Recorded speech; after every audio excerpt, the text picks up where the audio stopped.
Hello, everybody. Welcome back to yet another episode of Grief Angels podcast. Today, we are discussing a very interesting topic. We've done an episode already on honoring our parents, where we featured a lady who climbed Mount Kenya in a way of honoring her mom. And she actually put up the picture of her mom at Mount Kenya. If you haven't watched it, please do watch it. Today, we continue that conversation about honoring our parents and traditions and legacies that they leave behind.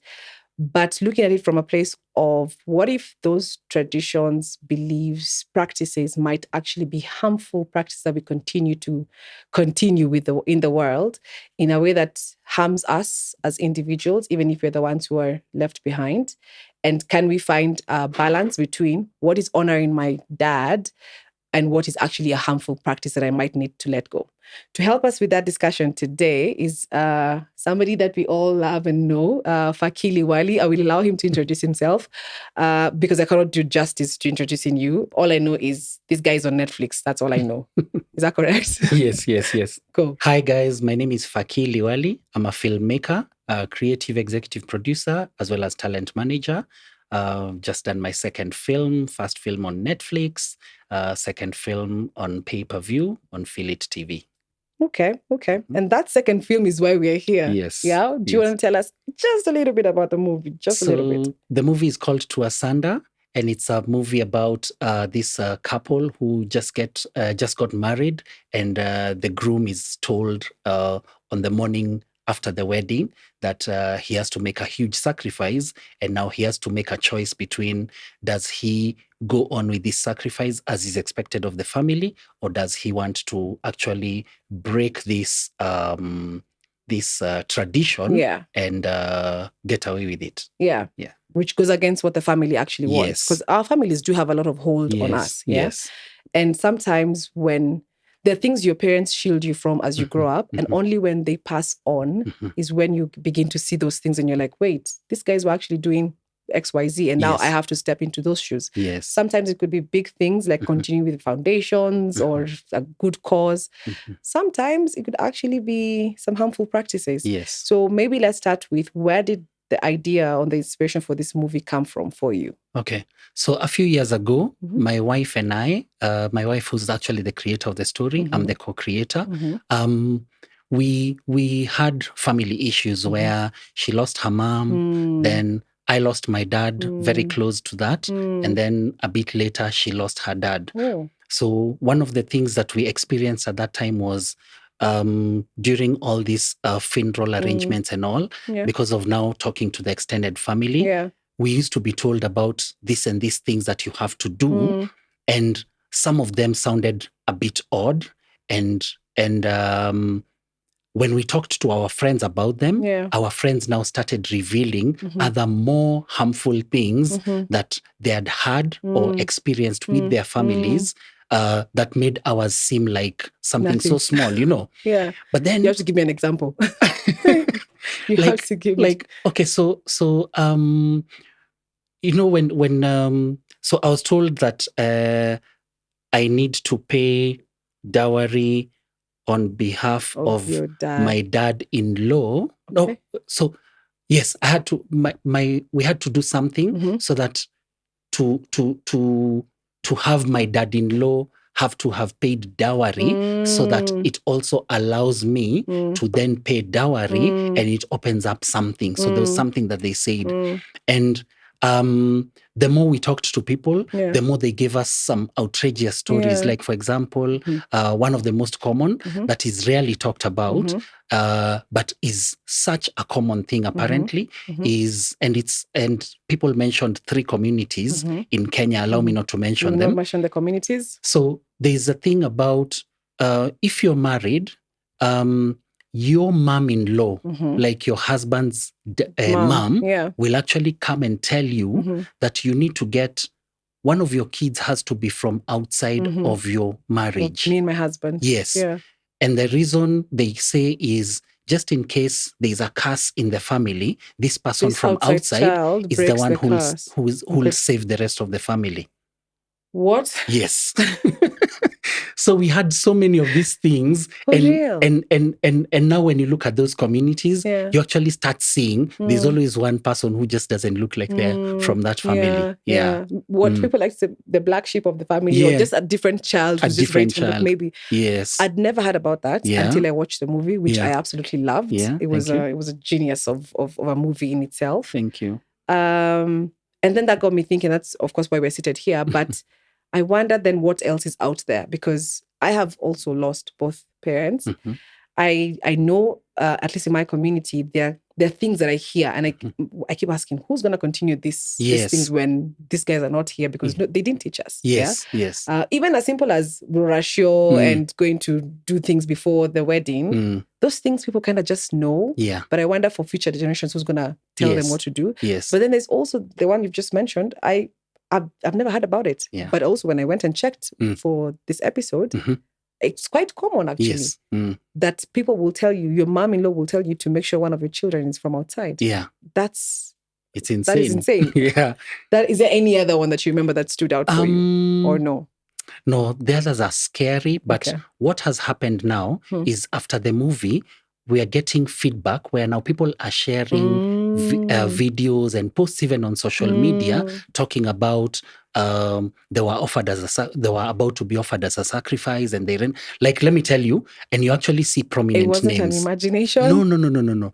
I'll share with you, and you can, because they're out crazy. there. Yeah. This is crazy. So and even imagine after the movie, a very, very close friend of mine actually said that she needs to pray for us because she felt that we will have some spiritual backlash on us because we were exposing things that are hidden, and people don't want to talk about them. Yeah. So she was like, you guys, I need to pray for you. Okay, please ask her to pray for me as well. Oh, let me tell you. And then here's a crazy thing. She told me that a common friend of ours who was meant to come for the premiere, but he didn't make it. She told me that, you know what? This story to Asunder is so-and-so's story. There's a person? Yes. And you did not know that? I did not know. So I know the situation that she was talking about in the person's family, but I never thought of it like that. Yeah. So she was like, you see that situation? This is the story. That's crazy. The fact that we live in a world we think which is very forward-thinking, forward-looking, very civilized, but that these practices still happen in our Kenyan communities today is wild. You know the thing that men talk about, like when you go eat meat and then there's a certain bone that you have to break something. We have that in my tradition, yes. We have that, yeah. We've always been joking about it and we do it for fun. But now after the movie, a friend of mine told me, I need to question why we do this. Because if I'm to tell my son that he's supposed to do this, what's the reason why he has to do it? Because he has to understand. Yeah. So it's the movie has made people start questioning these things, because as per the theme of the movie, which is build the bridge or burn the bridge, it's now about, do I want to have to explain to my kids these traditions and get them to carry them on, or do I want to be the one who breaks them, which is what Mama Jafari being the main in the movie, that's what she opted to do. To burn the bridge. To burn the bridge. Yeah. That's actually a very good point. And what we might call this episode, build the bridge or burn the bridge. Nice. Which is a thing that people need to think about when you come now face to face with these things that you have to do. Do I want to actually build the bridge? And and traditions are, yes, they are to honor and continue legacies and everything, but do I actually want to build or burn that bridge? Yeah. And who is it even helping? It might have worked for people 100 years ago, yes, but the world has changed. Yes. Without the fear of repercussions. Yes. Or I think it's driven more by blind faith. Yeah. Because it's a quest for power, for wealth. People believe that when you make these sacrifices, you're actually sacrificing for the sake of acquiring more power, more wealth, and things like that. High. It's too high, but people don't look at it like that at that point. Yeah. They look at it as it's what we have to do, and other people did it anyway. Yes, other people did anyway. Yes. Let me go to the movie itself. Were you hoping that the movie drives those conversations? Yes. Is that what you were hoping for? And the conversations are coming out even more and more intimate than we expected. So let me explain. We expected that people would talk about, I've had this, I've heard of this, I've heard of this. But now what we are seeing more of is, I've experienced this. So people are actually sharing with us links of, check out this story. This was in your movie. This is what was your movie was about. God, I want to see those. Please share. I'll share with you. Share with me those ones. Yeah. What about the cast itself? It's a very heavy movie. Yes. The cast delivered 100%. And that's what actors and actresses really do. Yes. But this one in particular, were there moments when during filming that got to be too emotional or too heavy for the people? Or how did you prepare the cast to, so yes, they bring out the actual thing that you want them to bring out? Yes, they got emotional, especially towards the end. Yeah. Like it was a really heavy scene that we did. Yeah. I'll always remember it. It was scene 82. Okay. Yeah, like it's the longest scene. Like I think it was like 10 or 12 pages in the script. Okay. So what we did was we had a lot of conversations with the cast and crew, and like we had really long discussions. And just to give you a bit of insight, we had discussions where people and the cast and crew, and especially the cast, kept on asking questions like, okay, so why does this story have to go this way? So we had to explain like it goes this way because of this and this.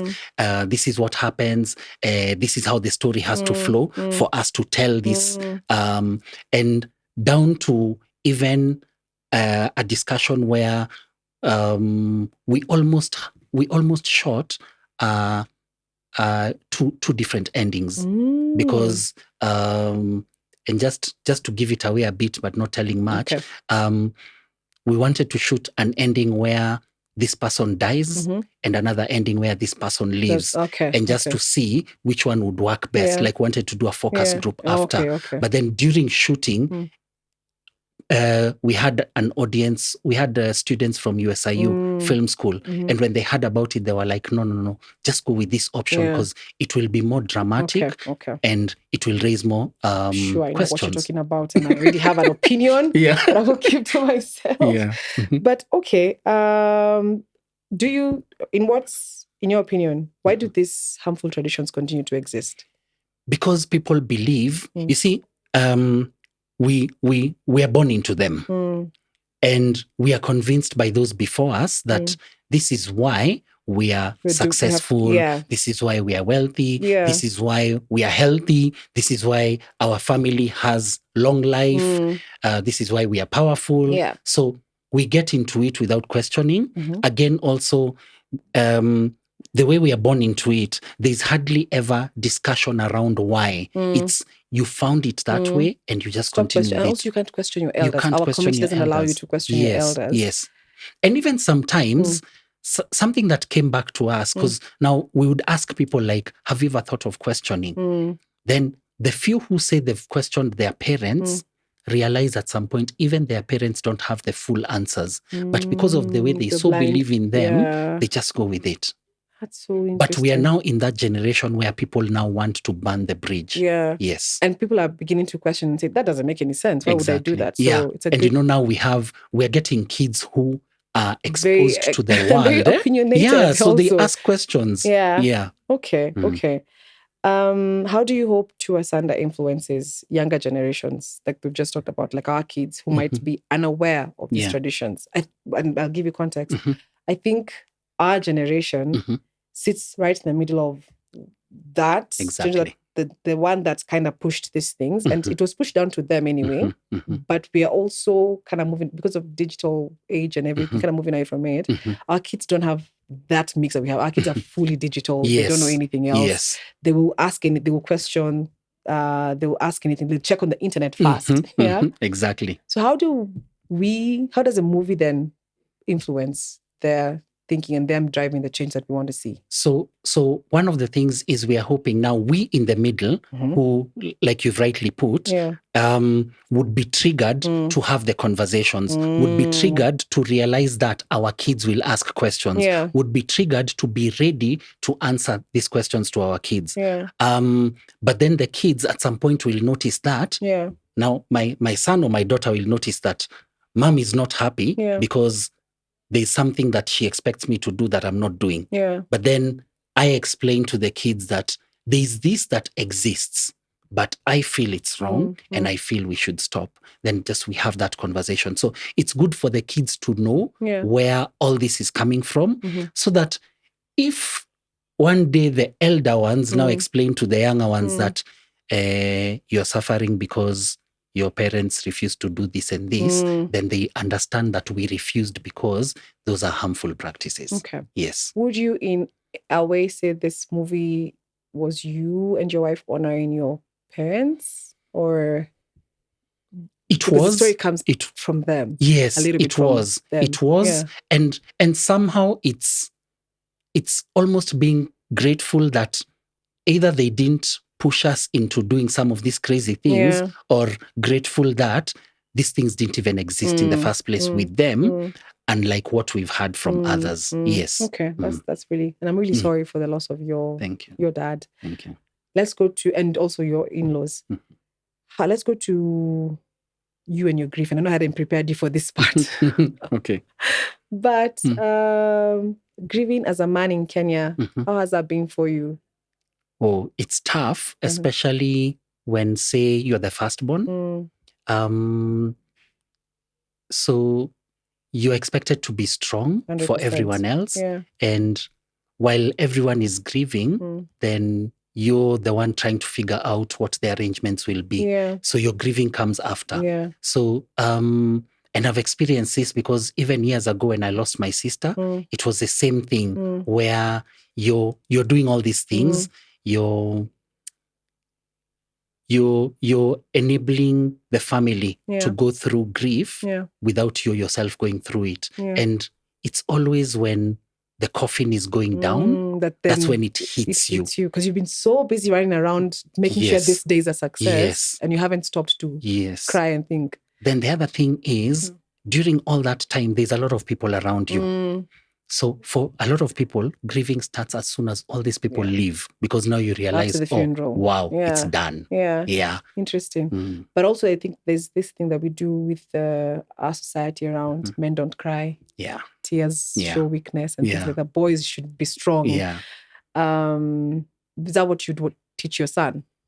I would give him stories of, like, say, how I did it. So for example, like for me, I was strong in my sister's death until a friend of mine showed up at the funeral home, and then I broke down because I felt like he'll cover me. Yeah.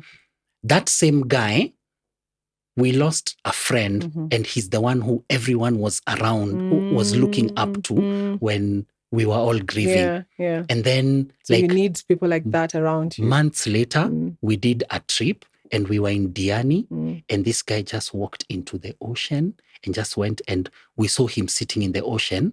Then we were worried at some point when we went there, we now found him crying. And he told us that was the only point that he could cry, because he had been the one who was carrying everybody else. Yes. Okay. So those moments are necessary. Yeah. Okay. So I would teach my son to find the moment to just let it out. Okay. Yeah. Final question for me, which is also then your takeaway. I guess tell people to go watch the movie. Yes. But if I find myself in that place where I do need to honor my parents, and maybe my dad was a forceful person and he's respected in society and he did things a certain type of way, and I'm being forced to kind of follow suit, or my brothers are being forced to kind of follow suit, and I find myself there, what would your advice for me in that moment be?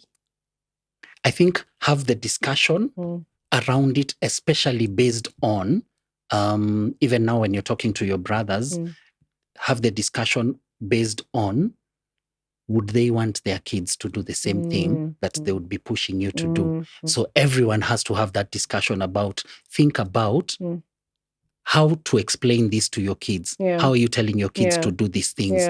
What's the reason you're giving them? And like you said, these kids are in a fully digital space. That's actually interesting because, and maybe final question.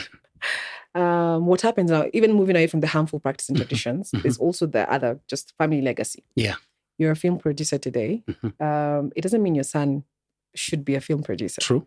You build this powerhouse that then produces all this whatevers, and then you're almost forced to step in. He's almost forced to step into it. Yes. It wasn't his dream, it was yours. Yes. But because it becomes so huge and so big, Yes. then he has to continue it. Yes. Or I'll give you another simpler example, which is my mother used to take care of her dad, and my mom is not there. My grandfather is there. Then do I have to take care of my grandfather? And people, sometimes you're almost forced to take care of them in a way that even takes away from you. So I'm denying myself. I'm depleting my resources to take care of then black tax and everything. Yes. Because my mother did it. Now you have to do it. Yes. What would you say to that? It's a difficult balance. Because people are scared of hurting family. 100%. But again, I think it would stem from a discussion, just a wider discussion where imagine if, let's say, then you tell your brother that your daughter asked you why you do this, and you didn't have an answer for her. Then now ask him to put himself in your shoes, and his daughter asking him that, what would he say? You know, then just opening up the discussion. Okay. I'd say thank you very much, Fakii, for doing the movie. It's a very difficult but very beautiful movie to do. And even for willing to open up that space for people to have these conversations. Like you said, a lot of this stuff is very hidden from our naked eyes. Only when now you go looking, you find. So for me, even that little awareness and that interest now in what actually happens that is going around the society, at least the ones who watched it, is change that you have influenced. So thank you for that. Thank you for coming on to the episodes, to the podcast, to have this discussion with us. Do you have any final words to anyone? I would love to have more and more Kenyans watch this movie, share this movie with others. It's on a pay-per-view platform for only Kenya shillings 250. Okay. We'll link it somewhere. I'm sure Feel It TV will link Feel It TV. Yeah. It's 1 hour 28 minutes, but it's good. It's good TV. Yeah. And then it's gonna make you think and ask yourself, what actually happens in my own family, in my own society, my own community? Yes. Are there things I've seen? If you have seen anything, please let us know. Write to us. We'll share with Fakii. Let us know what this movie does for you once you watch it. And I hope you go watch it. It's to Asunder. We'll link it. And I wish you guys a very, very lovely rest of your day as you watch this. And think about that conversation around what traditions and practices are you continuing today in your own family, and are they harmful or are they useful? So are you building the bridge or are you going to burn that bridge? That's a question for you. Bye.